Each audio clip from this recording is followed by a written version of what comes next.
Lonavala 60 kilometre. लो, हम तो बस 1 घंटे में लोनावला पहुंचने वाले हैं। लेकिन लोनावला पहुंचने में तो 8 घंटे लगते हैं ना। इतनी जल्दी हम लोग लोनावला कैसे पहुंच सकते हैं? आखिर ये कौन सा रोड है जो इतनी जल्दी वहाँ पहुंचा रहा है? वेट, मुझे ऐसा क्यों लग रहा है कि हमारी ये ट्रिप कुछ अनयूजुअल सी हो गई है। रवि सोए ही जा रहा है, इतना कुछ हो गया लेकिन इसकी नींद ही नहीं खुल रही है। आधी रात को तुम्हें ये लड़की मिल जाती है, फिर ये पता नहीं कौन सा नया रास्ता मिल जाता है, और अब तुम कह रहे हो लोनावला बस 60 किलोमीटर बचा है। I can't believe it. कुछ तो गड़बड़ हो रही है हमारे साथ। क्या यार आयशा, तू तो मजे से नींद में झपकियां ले रही थी ना। अगर तूने वो मशाल और हथियार वाले लोग देखे होते तो तुझे भी यकीन हो जाता। अक्षय ने जो उस मोमेंट पर किया वो सही किया, कुछ अनयूजुअल नहीं है। मैं अक्षय को गलत नहीं बता रही हूँ, लेकिन मुझे यकीन नहीं है कि ये रास्ता सही है। आयशा, आदि और अक्षय के बीच बहस चल रही थी कि उन्हें सड़क के किनारे एक ढाबा दिखाई देता है। चलो इस ढाबे पर उतरकर पता करते हैं कि ये रास्ता कहाँ जाता है। नहीं साहब, मैं गाड़ी से नीचे नहीं उतरूंगी, आप लोग जाइए, मैं यही ठीक हूँ। मुझे बहुत डर लग रहा है। मुझे भी लगता है कि हमें यहाँ पर नहीं उतरना चाहिए। जहाँ तक मुझे पता है इस पहाड़ी रास्ते पर कोई ढाबा नहीं है, फिर ये ढाबा अचानक कहाँ से आ गया?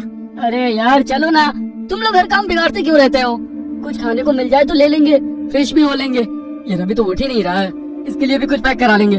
आदि और अक्षय के कई बार समझाने पर भी आयशा और वो लड़की गाड़ी से उतरने के लिए तैयार नहीं हुई, इसलिए वो दोनों ही ढाबे के अंदर पहुंच जाते हैं। वहां पहुंचकर अक्षय सिगरेट सुलगा लेता है।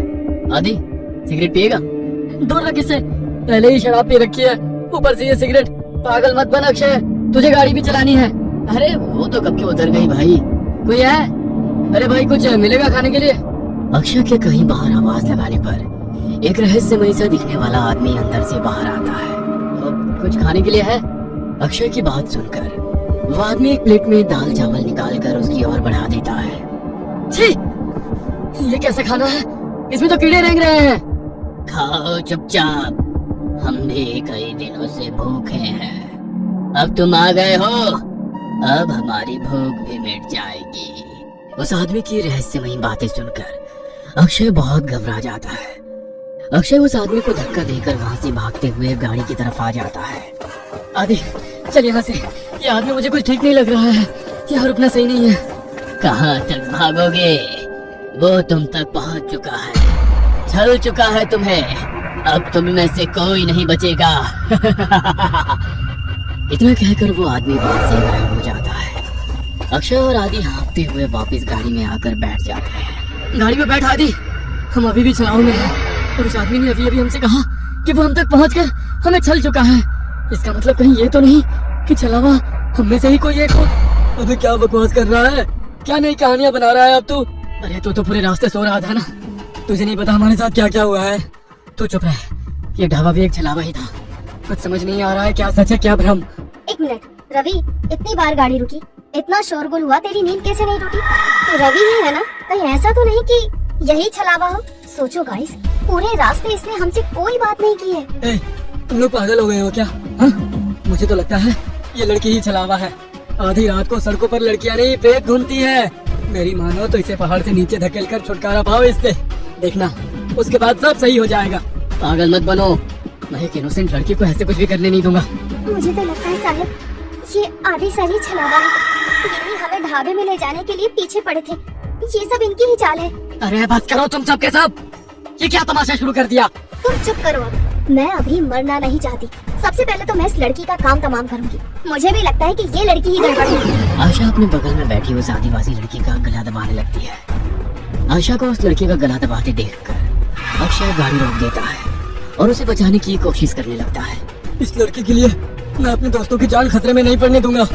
तभी रवि गाड़ी में रखी लोहे की रॉड उठाकर उस लड़की के सर पर दे मारता है। ये क्या कर दिया तूने?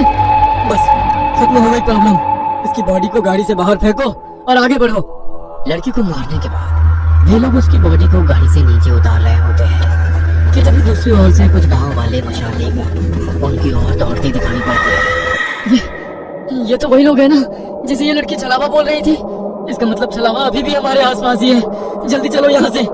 वे चारों घबरा कर फिर से गाड़ी में बैठ जाते हैं। देखो सुबह होने में बस एक ही घंटा बाकी है। हमारे बीच जो भी छलावा है वो अगले 1 घंटे में हम सबको अपने साथ ले जाएगा। हमें उसके बारे में पता लगाकर उसे खत्म करना होगा, नहीं तो हम में से कोई नहीं बचेगा। काम डाउन, ये जो कुछ भी है इसने हमारी सोचने की शक्ति को खत्म कर दी है। हम लोग एक भ्रम में हैं।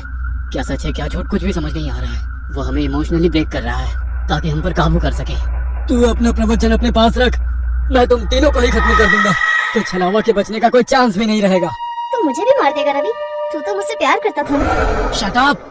मुझे यहाँ से जिंदा अपने घर जाना है बस। इससे पहले कि रवि आयशा को मारता, आयशा अपने गले में पहने हुए स्कार्फ से रवि का गला घोटने लगती है।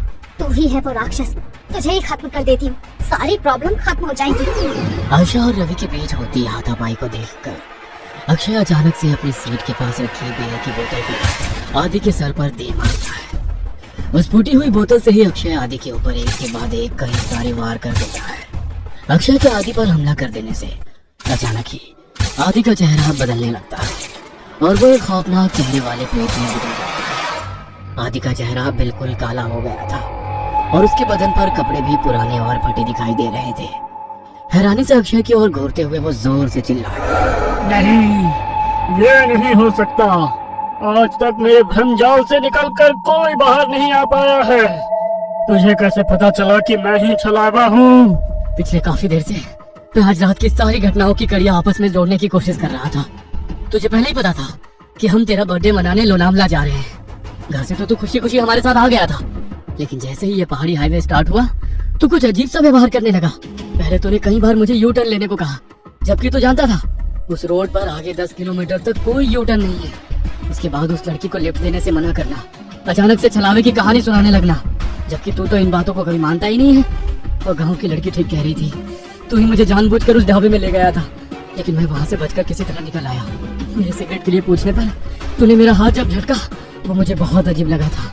और सबसे जरूरी बात, रवि तो पूरे रास्ते गाड़ी से उतरा ही नहीं था। इसीलिए जब आयशा रवि को मारने लगी तो मैंने तेरी तरफ नजर घुमाकर देखा। तू अपनी सीट पर बैठा बड़े आराम से मुस्कुरा रहा था। कोई दोस्त अपने दोस्त को ऐसी हालत में देखकर हंस नहीं सकता। मैं समझ गया कि छलावा तू ही है और कोई नहीं। मूर्ख हो तुम सब। मैंने तुम्हें समझने के लिए कितने मौके दिए, लेकिन तुम मूर्ख के मूर्ख ही रहे। मैंने तुम्हें बताया था छलावा जो चाहेगा तुम बस वही देखोगे। मैंने तुम लोगों की नजर और दिमाग को बांध रखा था। गाँव के लोग उस लड़की को नहीं, मुझे पकड़ने के लिए तुम्हारा पीछा कर रहे थे। इसलिए मैंने तुमसे कहा कि गाड़ी मत रोकना। मैंने ही तुम्हें वो ढाबा दिखाया ताकि तुम सब वहाँ नीचे उतर जाओ और मैं अपना शिकार कर लूं। लेकिन ये आयशा बहुत चालाक है। इसने गाड़ी से उतरने से मना कर दिया था, इसलिए मैं वहाँ शिकार करने से चूक गया। बस कुछ देर की बात और थी, इस रवि के मरते ही तुम दोनों एक दूसरे की जान के दुश्मन बन जाते और एक दूसरे को मार डालते और मेरी जीत हो जाती।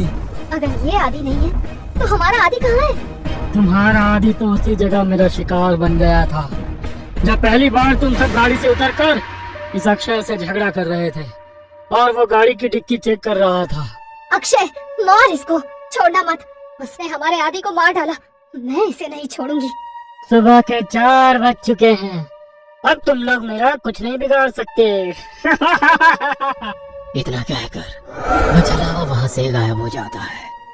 जन्मदिन के दिन ही अपने दोस्त को खोने के गम ने उन सबको तोड़ कर रख दिया था। उस रात छलावे से उनकी जान तो बच गई थी, लेकिन अपने दोस्त को खोने का गम जीवन भर उनके सीने पर बोझ बनकर उन्हें सालता रहा।